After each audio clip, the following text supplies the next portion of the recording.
கர்த்தருடைய பரிசுத்த நாமத்துக்கு மகிமை உண்டாவதாக. எபேசியர் 5ஆம் அதிகாரம் 25 முதல் 29 வசனங்களை வாசிக்கலாம். எபேசியர் 5ஆம் அதிகாரம் 25 முதல் 29 வசனங்கள்.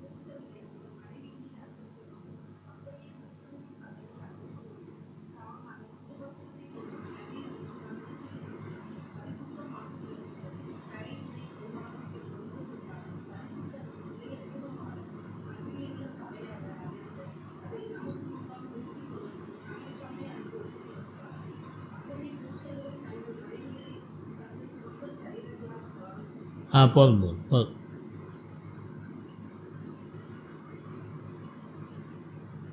கர்த்தருடைய பரிசுத்த நாமத்துக்கு மகிமை உண்டாவதாக.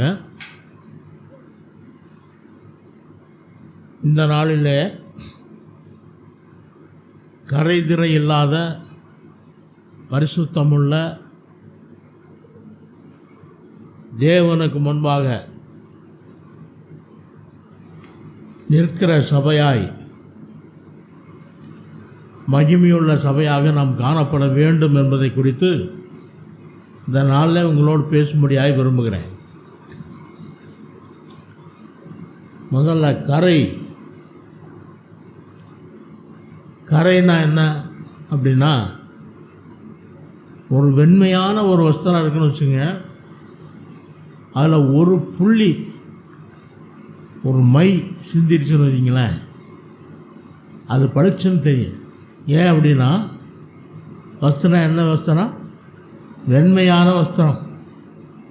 இந்த வெண்மையான வஸ்திரத்தில் ஒரு கரும்புள்ளி போல் ஒரு டாட் பட்டாலே அது நல்லா தெரியும். நம்ம ஆவிக்குரிய வாழ்க்கையில் கரை என்பதும் அந்த மாதிரியான என்ன காரியம்தான்.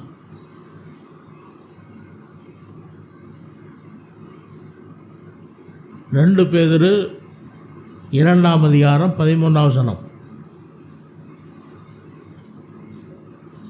2 பேதுரு 2ஆம் அதிகாரம் 13ஆம் வசனம்.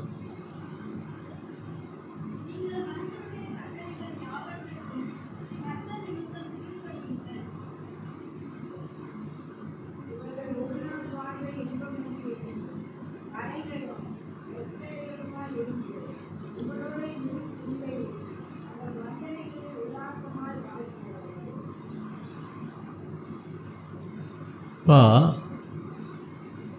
எண்ணத்திலே உண்டாகிற கரை.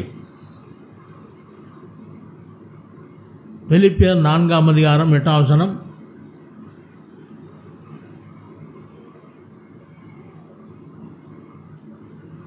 பிலிப்பியர் 4ஆம் அதிகாரம் 8ஆம் வசனம்.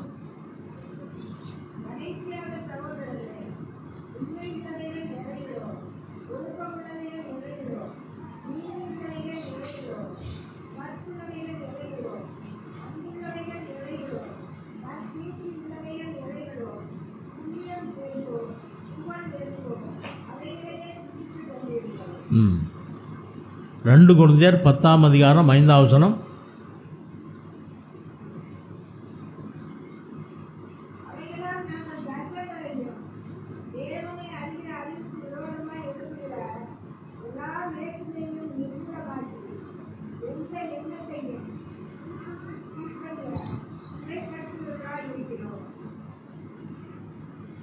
அப்போ எண்ணத்திலே நாம் நினைக்கிற நினைவிலே ஜெயங்கொள்ளுகிறவர்களாக நாம் இருக்க வேண்டும் என்று நாம் இங்கே பார்க்கிறோம். கிறிஸ்துவுக்கு கீழ்ப்படிய சிறைப்படுத்துகிறவர்களாக இருக்கிறோம் என்று வேதம் சொல்கிறது. அடுத்து யாக்கோபு 3ஆம் அதிகாரம் 6ஆம் வசனம்.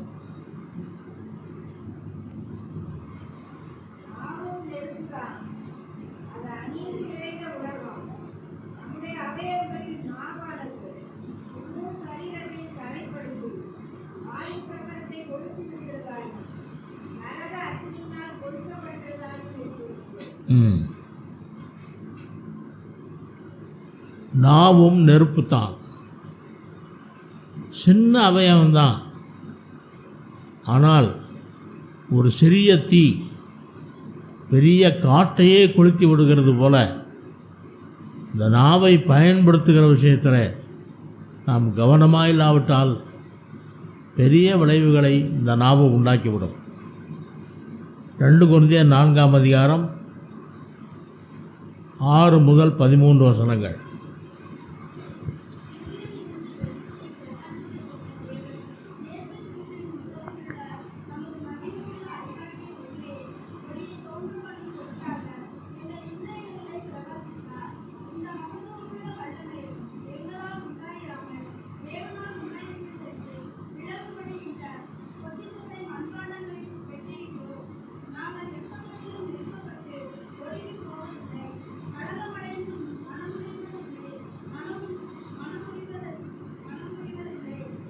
மனமுறிவு அடைகிறதில்லை.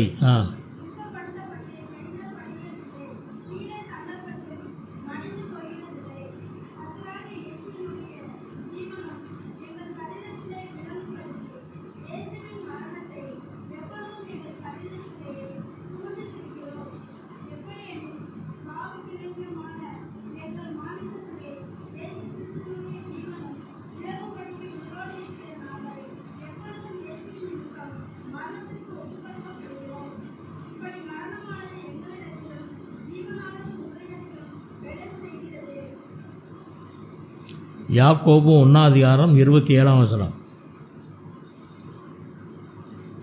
திக்கற்ற பிள்ளைகளும் விதவிகளும் படுகிற உபத்திரவத்திலே அவர்களை விசாரிக்கிறதற்கும் உலகத்தால் கரைபடாதபடிக்கு தன்னை காத்து கொள்கிறதுமே பிதாவாகிய தேவனுக்கு முன்பாக மாசில்லாத சுத்தமான பக்தியாய் இருக்கிறது. ஆமென். உண்மையான பக்தி என்ன அப்படின்னா, அதுக்குரிய விளக்கத்தை நாம் இந்த வசனத்தில் வாசிக்கலாம். திருப்பி வாசிப்பாத.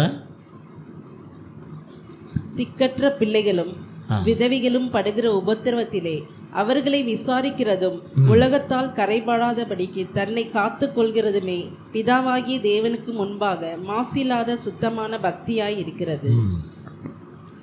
திக்கற்றவர்களும் விதவைகளும் படுகிற உபத்திரவத்திலே அவர்களுக்கு உதவி செய்கிறதும் உலகத்தால் கரைபடாதபடி நம்மை காத்து கொள்கிறதுமே பிதாவாகிய தேவனுக்கு முன்பாக அது மாசில்லாத பக்தியாக இருக்கிறது.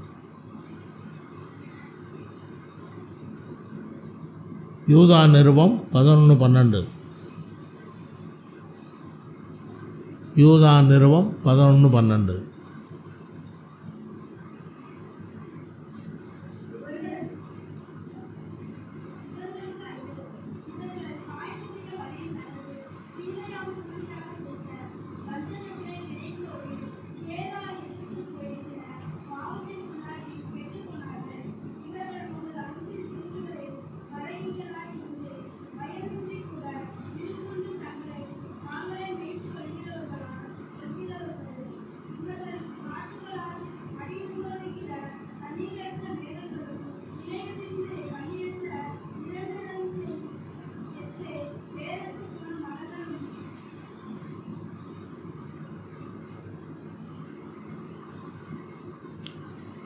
இவர்கள் காயினுடைய வழியில் நடந்து பிலேயாம் வஞ்சகத்திலே இவர்கள் வஞ்சிக்கப்பட்டு கோரா எதிர்த்து பேசின பாவத்திற்குள் உள்ளானவர்கள்.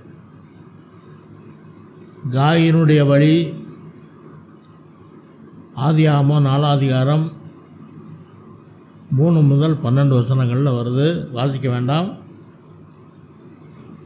அதே மாதிரி பிலேயாம் செய்த வஞ்சகம் என்னாகமம் 22 முதல் 24 வசனங்களில் வருகிறது அதிகாரத்தில். வெளிப்படுத்தல் 2ஆம் அதிகாரம் 14ஆம் வசனத்தில் வருகிறது.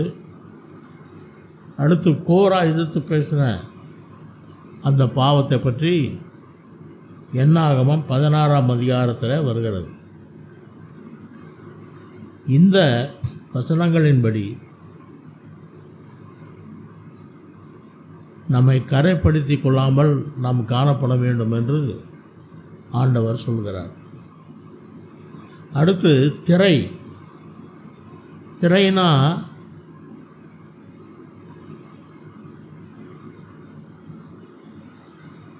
வயதானவங்களுக்கு சரீரத்தை பார்த்தா அதில் சுருக்கமெல்லாம் விழுந்திருக்கும்.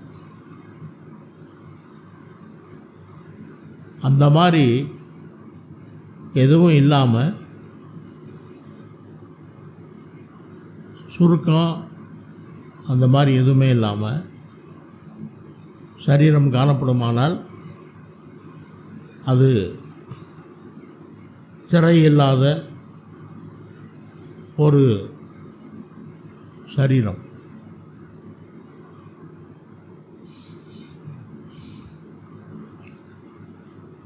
இது எதை காட்டுகிறது என்றால்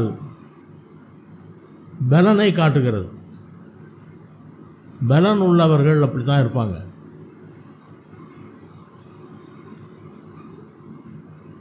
வேதத்தில் பலவிதமான பலன்களை பற்றி வேதத்தில் பார்க்குறோம்.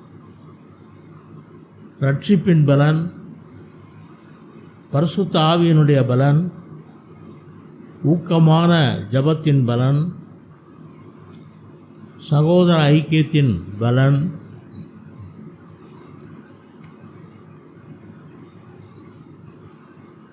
கர்த்தருக்குள் மகிழ்ச்சியாய் இருப்பவர்களுடைய பலன், அமெரிக்கையும் நம்பிக்கையுமாய் இருக்கவர்களுக்கு ஏற்படுகிற பலன், கர்த்தருக்கு காத்திருக்கும்போது கிடைக்கும் பலன் என்று 7 விதமான பலன்களை பற்றி வேதம் சொல்லுகிறது.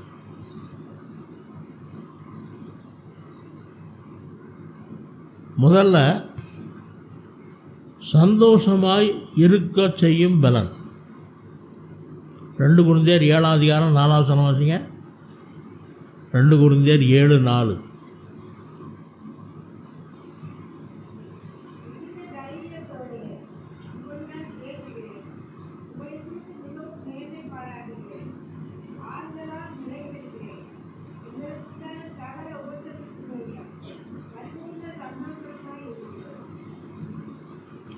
எங்களுக்கு உண்டான சகல உபத்திரவத்திலேயும் பரிபூரண சந்தோஷமாக இருக்கிறேன். அது யாரால முடியும்? உபத்திரவம் நிறையா இருக்குது, ஆனால் அதில் சந்தோஷமாக நான் இருக்கிறேன்னு சொல்கிறார். அது ஆவிக்குரிய பலன். இந்த ஆவிக்குரிய பலனை அப்போஸ்தலனாகிய பவுல் பெற்றுக்கொண்டதுனால அதை அங்கே அந்த சபையாருக்கு அதை எழுதுகிறதை பார்க்கிறோம். இரண்டாவதாக மன ரம்மியமாய் இருக்க செய்யும் பலன். பிலிப்பியர் 4ஆம் அதிகாரம் 11 முதல் 13 வசனங்கள். என் குறைச்சலினால் நான் இப்படி சொல்கிறதில்லை. ஏனெனில் நான் எந்த நிலைமையில் இருந்தாலும் மன ரம்மியமாய் இருக்க கற்றுக்கொண்டேன். தாழ்ந்திருக்கவும் எனக்கு தெரியும், வாழ்ந்திருக்கவும் எனக்கு தெரியும். எவ்விடத்திலும் எல்லாவற்றிலும் திருப்தியாய் இருக்கவும், பட்டினியாய் இருக்கவும், பரிபூர்ணம் அடையவும், குறைவுபடவும் போதிக்கப்பட்டேன். என்னை பலப்படுத்துகிற கிறிஸ்துவினாலே எல்லாவற்றையும் செய்ய எனக்கு பலன் உண்டு. ஆகிலும் நீங்கள் என் உபத்திரவத்திலே என்னோட உடன்பட்டது நலமாயிருக்கிறது. பிலிப்பியர் 2ஆம் அதிகாரம் 14 முதல் 16 வசனங்கள்.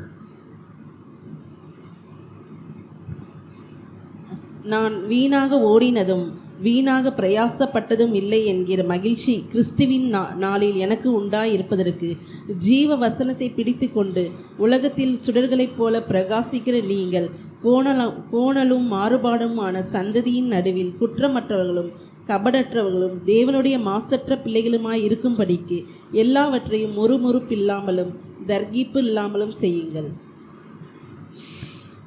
உண்மையான தேவ பலன் பெற்றவர்கள் யார் அப்படின்னா, எல்லா சூழ்நிலையிலேயும் முறுமுறுக்காமலும் தர்க்கிக்காமலும் இருக்கக்கூடிய சுபாவத்தை உடையவர்களுக்கு ஆவிக்குரிய தேவ பலன் அவர்களுக்குள்ளே இருக்கிறது என்ற அர்த்தம். அடுத்து சோர்ந்து போகாமல் இருக்க செய்யும் பலன். நீதிமொழிகள் 24ஆம் அதிகாரம் 10ஆம் வசனம்.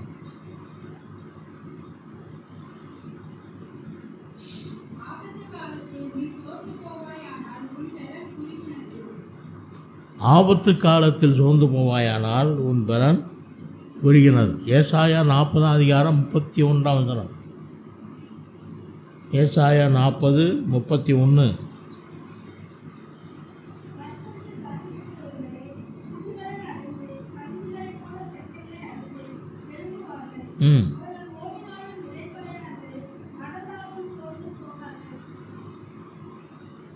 கர்த்தருக்கு காத்திருக்கிறவர்கள் புது பலன் அடைந்து கழுகுகளைப் போல சட்டைகள் அடித்து என்ன செய்வாங்களாம்?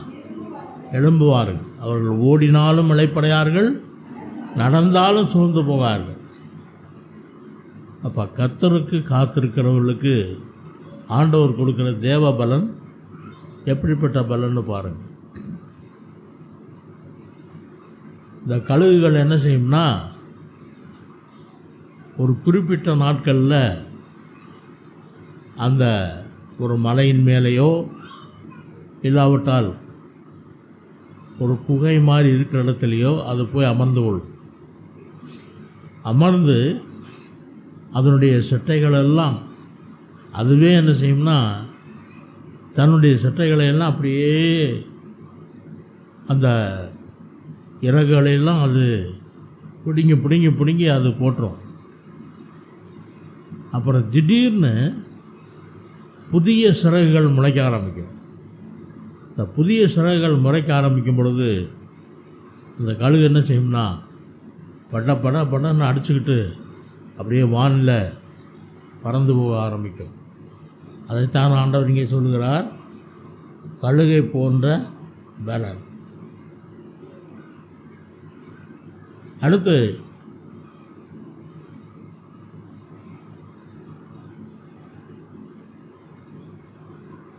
திவ்ய சுவாபத்தை உருவாக்கும்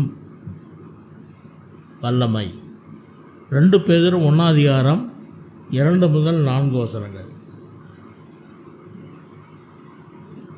பேதுரு 1:2-4. தேவனையும்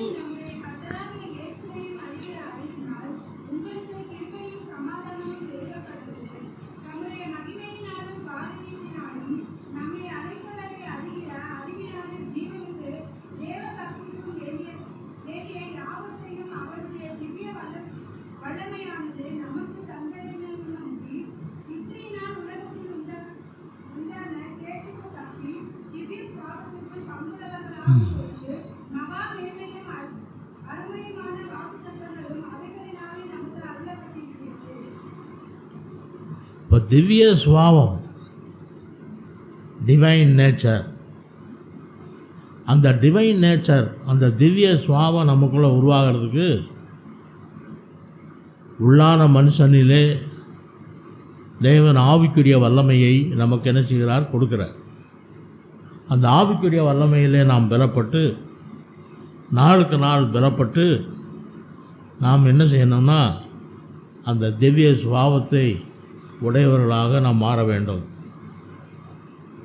அடுத்து மற்றவர்களை பலப்படுத்துகிற திராணி. 2 கொரிந்தியர் 1:4.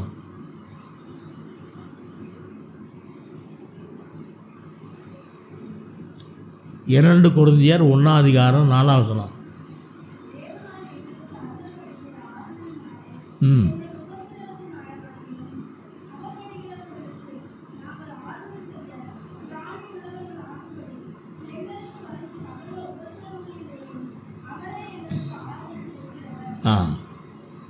தேவனால் உண்டான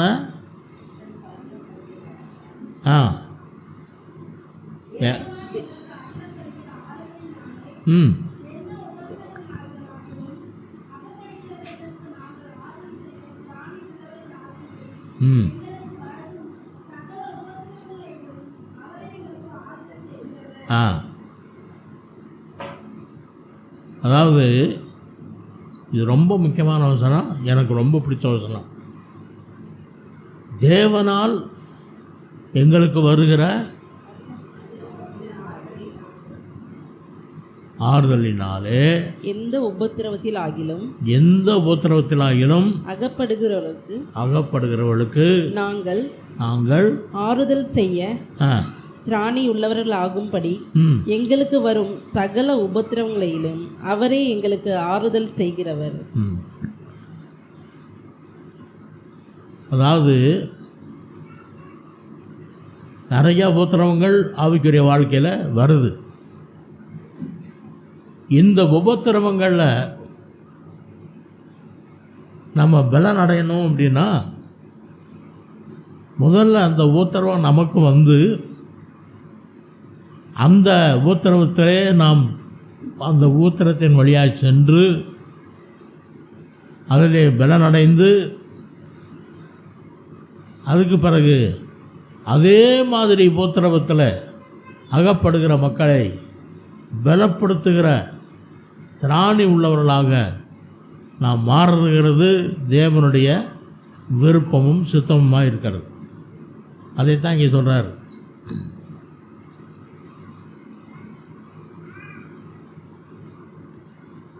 ரெண்டு கொரிந்தியர் 1:4 தேவனால் எங்களுக்கு அருளப்படுகிறது. சரி அதான் இப்போ பார்த்தோம். அடுத்து ஊழியம் செய்வதற்கு தேவன் நமக்கு பலனை தருகிறார். 1 கொரிந்தியர் 1:28-29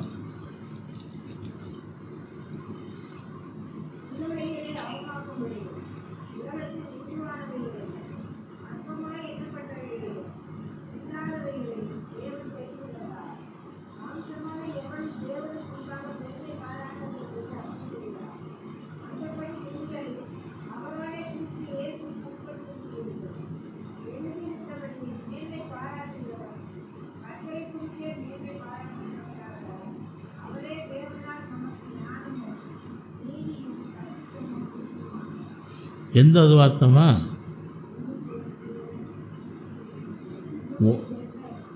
1 கொரிந்தியர் 1:28-29 அதான் வார்த்தையா? சரி. அடுத்து 1 கொரிந்தியர் 15:10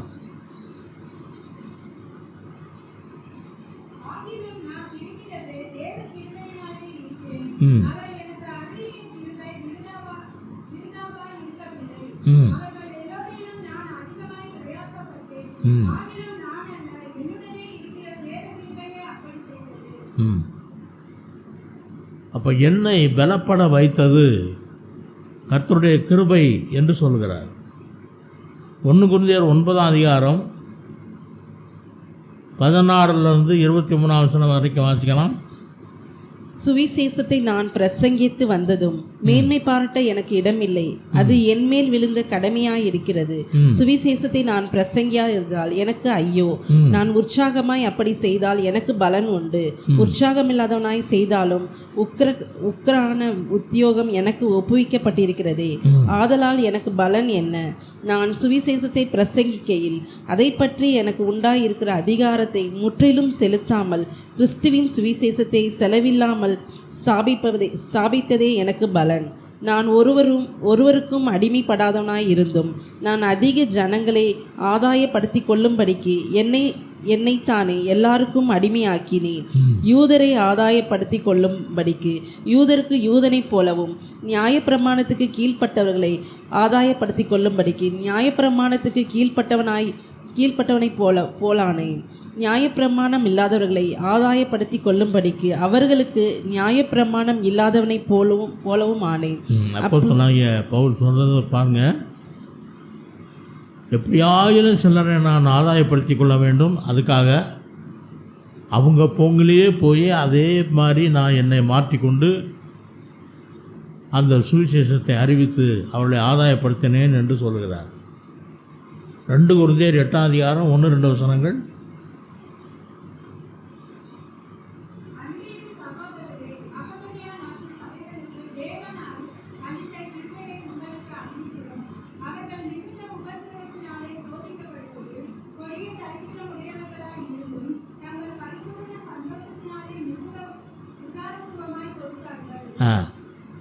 மக்கதோனியா நாட்டு சபையில் கொடிய உபத்திரவம் அங்கே நடந்துக்கிட்டு இருக்கு. அந்த நேரத்தில் கர்த்தருடைய ஊழியத்திற்காக அவங்க என்ன செஞ்சாங்களாம்? உதாரத்துவமாய் கொடுத்தார்கள் என்று வேதம் சொல்கிறது. அந்த அளவுக்கு அவர்கள் தேவ பலனை பெற்றவர்களாக இருந்தார்கள். அடுத்து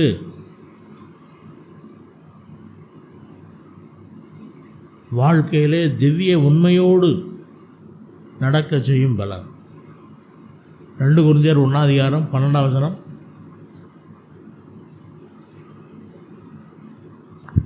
2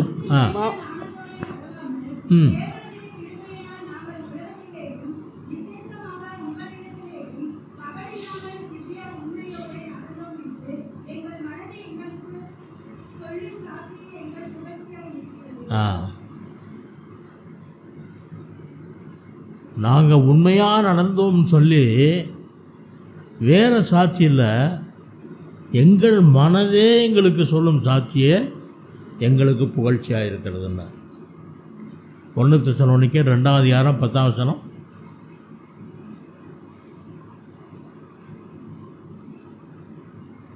1 தெசலோனிக்கேயர் 2:10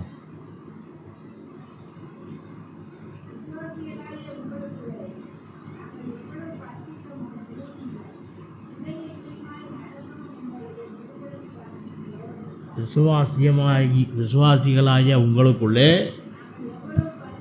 பரிசுத்தம், நீதி,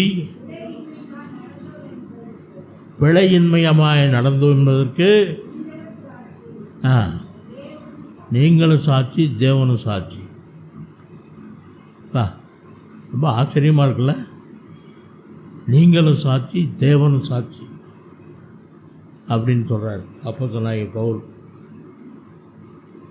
1 தெசலோனிக்கேயர் 2:1 முதல் 10 வாசிங்க. சகோதரரே, நாங்கள் உங்களிடத்தில் பிரவேசித்து வீணாய் இருக்கவில்லை என்று நீங்களே அறிந்திருக்கிறீர்கள். உங்களுக்கு தெரிந்திருக்கிறபடி முன்னே நீங்கள் பிலிப்பு பட்டணத்தில் நாங்கள் பாடுபட்டு நிந்தையடைந்திருந்தாலும் வெகு போராட்டத்தோടെ தேவனுடைய சுவிசேஷத்தை உங்களுக்கு சொல்லும்படி நம்முடைய தேவனுக்கு தைரியம் கொண்டிருந்தோம்.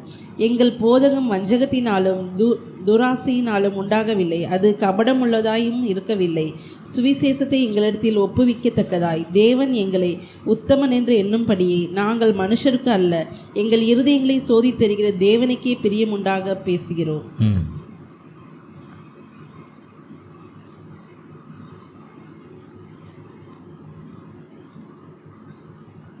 அடுத்து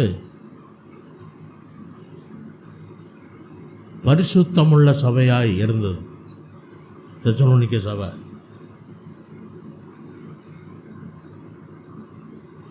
1 பேதுரு 1:14 முதல் 16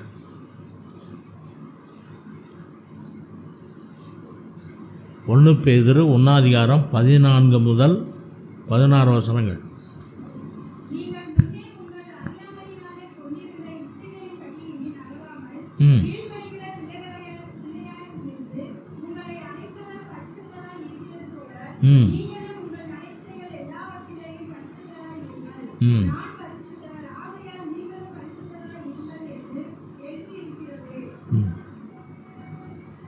உங்களை அழைத்தவர் பரிசுத்தராய் இருக்கிறது போல நீங்களும் நடக்கைகள் எல்லாவற்றிலேயும் பரிசுத்தராயிருங்கள்.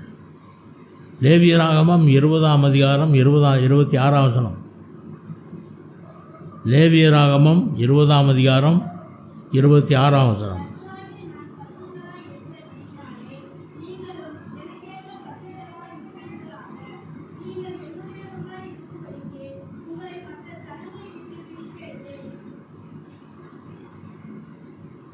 அப்போ யூத ஜனங்களுக்கு ஆண்டவர் சொல்கிறாரு, நான் பரிசுத்தராக இருக்கேன், அதனால் நீங்களும் பரிசுத்தராக இருக்க வேண்டும் என்பதற்காகத்தான் உங்களை நான் என்ன செஞ்சேன், மற்ற ஜனங்களை விட்டு பிரித்தெடுத்தேன் என்று சொல்கிறார். எபிரேயர் 12:10 எபிரேயர் 12ஆம் அதிகாரம் 10ஆம் வசனம்.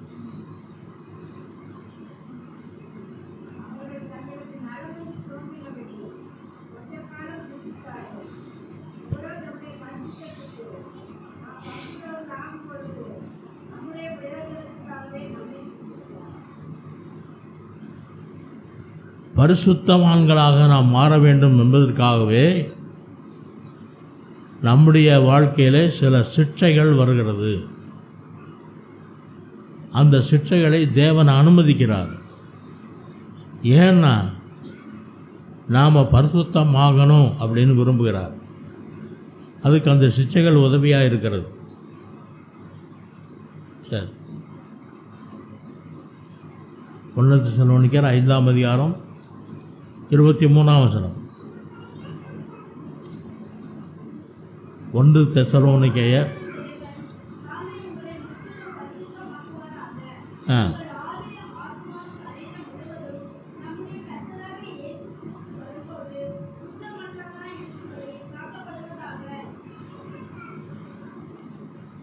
இப்போ உங்களுடைய ஆவி, ஆத்மா, சரீரம் முழுவதும் நம்முடைய கர்த்தராகிய இயேசு கிறிஸ்து வரும்போது குற்றமற்றதாக இருக்கும்படி காக்கப்படுவதாக. அடுத்த ஒரு வசனம் இருக்குமே, உங்களை அழைத்தவர் உண்மை உள்ளவர், அவர் அப்படியே செய்வார்.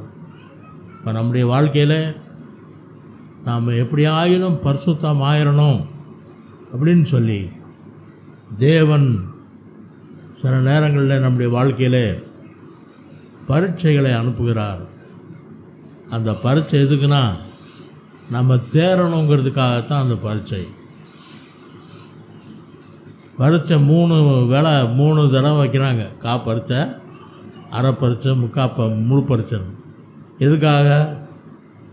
நாம் எந்த அளவுக்கு தேர்ச்சி பெற்றிருக்கிறோம் என்பதை அறிந்து நம்மை அடுத்த வகுப்புக்கு ப்ரமோட் பண்ணி அனுப்புறதுக்காகத்தான் அந்த பரீட்சை. அதே போல் நம்முடைய வாழ்க்கையில் தேவன் அனுமதிக்கிறதான பரீட்சைகள் நம்முடைய வாழ்க்கையின் உயர்வுக்காக தேவன் அதை அனுமதிக்கிறார்.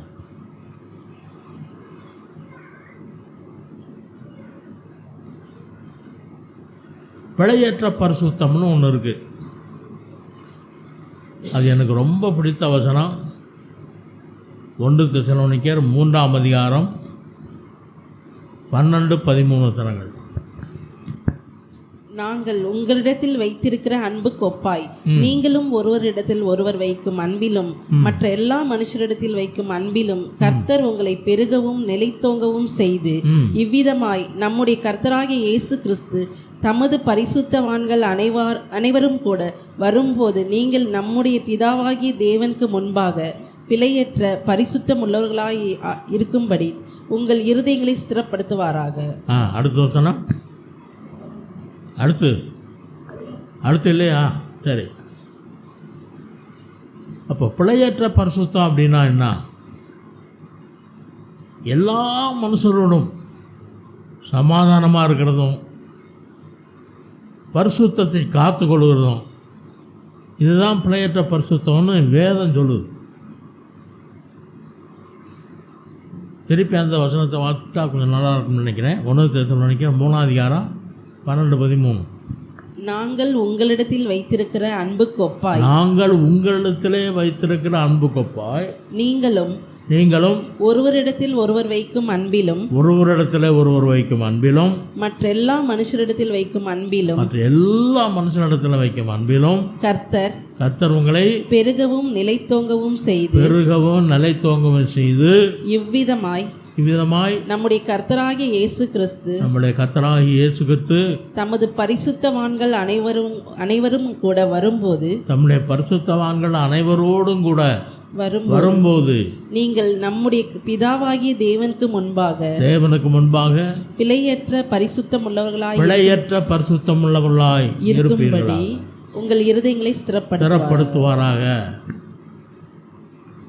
பிழையற்ற பரிசுத்தம் அப்படின்றது என்னன்னா,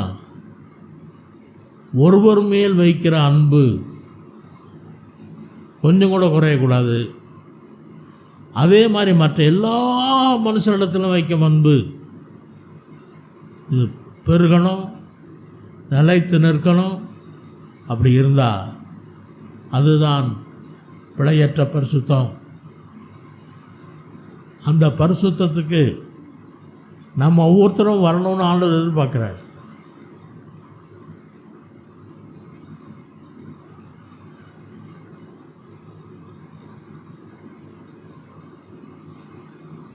ஒன்று கொரிந்தியர் 1:8. 1 கொரிந்தியர் 1:8. நம்முடைய கர்த்தராகிய இயேசு கிறிஸ்து நாளிலே நீங்கள் குற்றம் சாட்டப்படாதவர்களாக இருக்கும்படி முடிவு பரியந்தம் அவர் உங்களை ஸ்திரப்படுத்துவார். ஆண்டவராகிய இயேசு கிறிஸ்து வர்றபோது நீங்கள் குற்றம் சாட்டப்படாதவர்களாக இருக்கும்படி அவர் உங்களை ஸ்திரப்படுத்துவாராக. பிலிப்பியர் 2:15.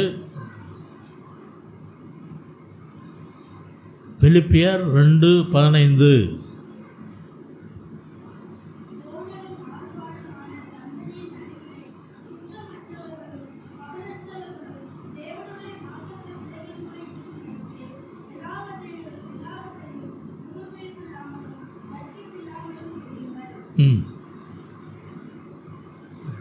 கோணலும் மாறுபாடுமான இந்த சந்ததியின் மத்தியிலே நீங்கள் குற்றமற்றவர்களாக இருக்கும்படி கபடற்றவர்களாய் என்னங்க நான் கேட்கத்தான் சொல்றீங்க, வாசிக்க மாட்டேங்கல்லே. கோணலும்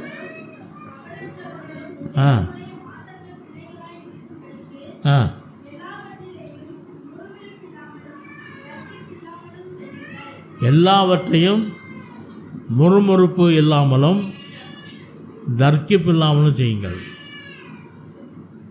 முறுமுறுப்புனா என்னங்க? முறுமுறுப்புனா என்ன?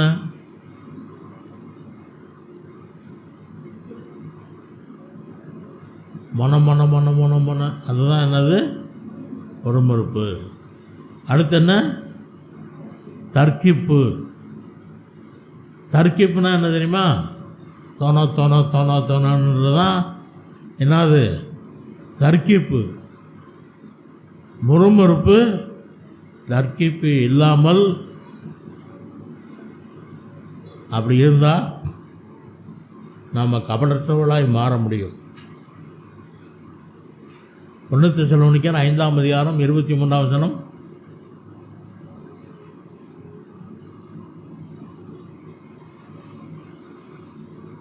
1 தெசலோனிக்கேயர் 5:23. சமாதானத்தின் தேவன் தாமே உங்களை முற்றிலும் பரிசுத்தமாக்குவாராக. உங்கள் ஆவி, ஆத்மா, சரீரம் முழுவதும் நம்முடைய கர்த்தராகிய இயேசு கிறிஸ்து வரும்போது குற்றமற்றதாய் இருக்கும்படி காக்க கடப்படுவதாக. உங்களுடைய ஆவி, ஆத்மா, சரீரம் முழுவதும் கர்த்தராகிய இயேசு கிறிஸ்து வரும்போது குற்றமற்றதாக இருக்கும்படி காக்கப்படுவதாக. அதுக்கு அடுத்த வசனம் இருக்கா? உங்களை அழைக்கிறவர் உண்மை உள்ளவர். அதான் முக்கியம். உங்களை அழைக்கிறவர் உண்மை உள்ளவர். அவர் அப்படியே செய்வார்.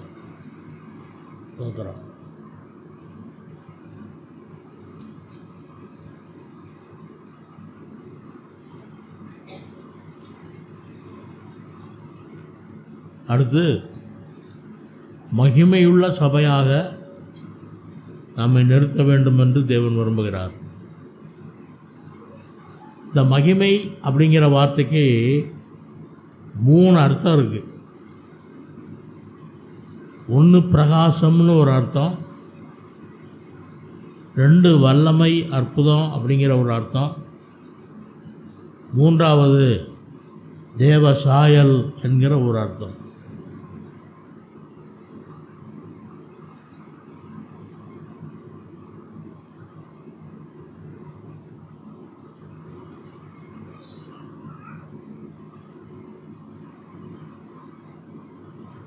மத்தேயு 5:16. மத்தேயு 5:16. ம்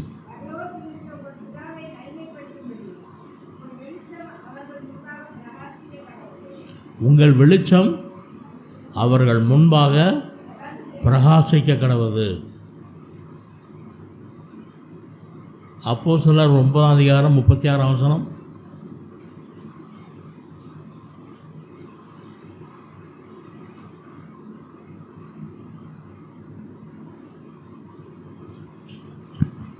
யோப்பா பட்டணத்தில் கிரேக் பாஷையில் தோர்க்கால் என்றும் அர்த்தங்கொள்ளும் தபித்தாள் என்னும் பேருடைய ஒரு சீசி இருந்தாள்.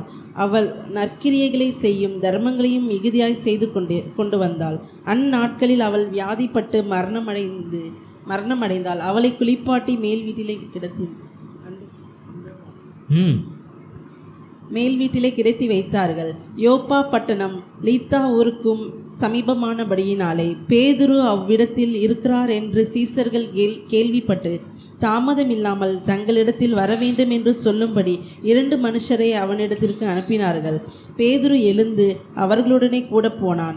அவன் போய் சேர்ந்த பொழுது அவர்கள் அவனை மேல் வீட்டுக்கு அழைத்து கொண்டு போனார்கள். அப்பொழுது விதவைகள் எல்லாரும் அழுது தொற்கால் தங்களுடனே கூட இருக்கையில் செய்திருந்த அங்கிகளையும் வஸ்திரங்களையும் காண்பித்து அவளை சூழ்ந்து நின்றார்கள். பேதுரு எல்லாவற்றையும் வெளியே போக செய்து முழங்கார் படியிட்டு ஜெபம் பண்ணி பிரேதத்தின் புறம்பாய் திரும்பி தபித்தாளை எழுந்திரு என்றார். அப்பொழுது அவள் தன் கண்களை திறந்து பேதுருவை பார்த்து உட்கார்ந்தாள். அவன் அவளுக்கு கை கொடுத்து அவளை எழுந்திருக்க பண்ணி பரிசுத்தவான்களையும் விதவைகளையும் அழைத்து அவளை உயிருள்ளவளாக அவர்களுக்கு முன் நிறுத்தினார். இது யோப்பா பட்டணம் எங்கும் தெரிய வந்தது. அப்பொழுது அநேகர் கர்த்தரிடத்தில் விசுவாசம் உள்ளவர்கள் ஆனார்கள். அப்போ தேவ சாயல் அப்படிங்கிற அந்த அனுபவத்துக்கு நேராக கர்த்தர் நம்மை நடத்தி கொண்டிருக்கிறார். பிலிப்பியர் 2ஆம் அதிகாரம் 14 முதல் 16 வசனங்கள். பிலிப்பியர் 2:14 முதல் 16 வசனங்கள்.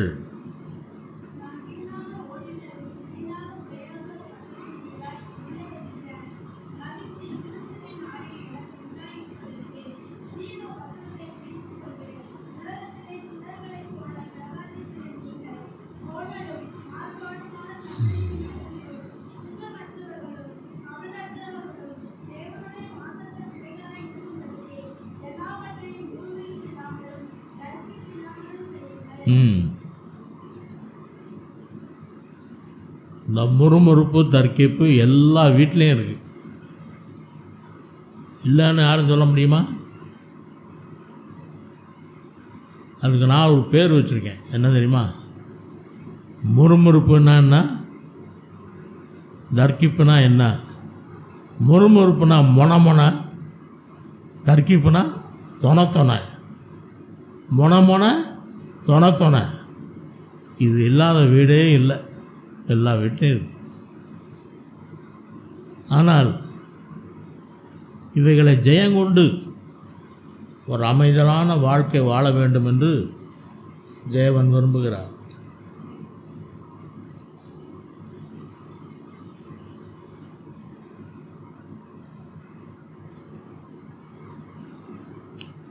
அடுத்து பிழையற்ற ஒரு ஜீவியம். 1 கொரிந்தியர் 1ஆம் அதிகாரம் 8ஆம் வசனம்.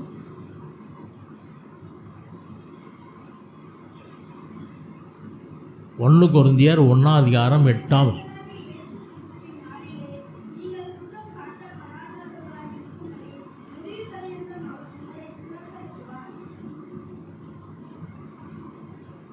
பிலிப்பியர் 2ஆம் அதிகாரம் 15ஆம் வசனம். பிலிப்பியர் 2:15. கோணலும் மாறுபாடுமான சந்ததியின் நடுவிலே குற்றமற்றவர்களும் கபடற்றவர்களும் தேவனுடைய மாசற்ற பிள்ளைகளாய் இருக்கும்படிக்கு எல்லாவற்றையும் முறுமுறுப்பில்லாமலும் தர்கிப்பில்லாமலும் செய்யுங்கள். கோணலும் மாறுபாடுமான சந்ததியின் மத்தியிலே குற்றமற்றவர்களும் தேவனுடைய மாசற்ற பிள்ளைகளுமாக இருக்கும்படிக்கு எல்லாவற்றையும் முறுமுறுப்பில்லாமலும் தர்க்கிப்பு இல்லாமலும் செய்யுங்கள்.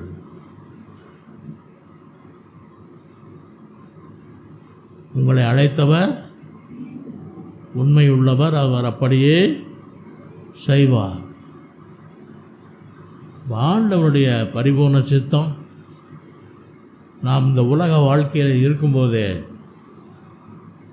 பரிசுத்தத்திலே நாம் நாளுக்கு நாள் முன்னேறி ஆண்டவர் சாயலை தரித்து கொண்டு, இந்த உலகத்திலேயே ஆண்டவருடைய சாயலை தரித்து கொண்டு கர்த்தருடைய தேவ தூதருடைய எக்கால துணி துணிக்கும்போது நாம் அப்படியே பரலோகம் சென்று அங்கே தேவனோடு கூட எப்பொழுதும் நாம் மகிழ்ச்சியாய் இருக்க வேண்டும் என்பது தேவனுடைய சித்தம், தேவனுடைய தீர்மானம். அதற்காகத்தான் தேவன் நம்மை இந்த ஆவிக்குரிய வாழ்க்கையில் பலவிதமான கிருபைகளை நமக்கு தந்து நம்மை வழி நடத்தி கொண்டிருக்கிறார்.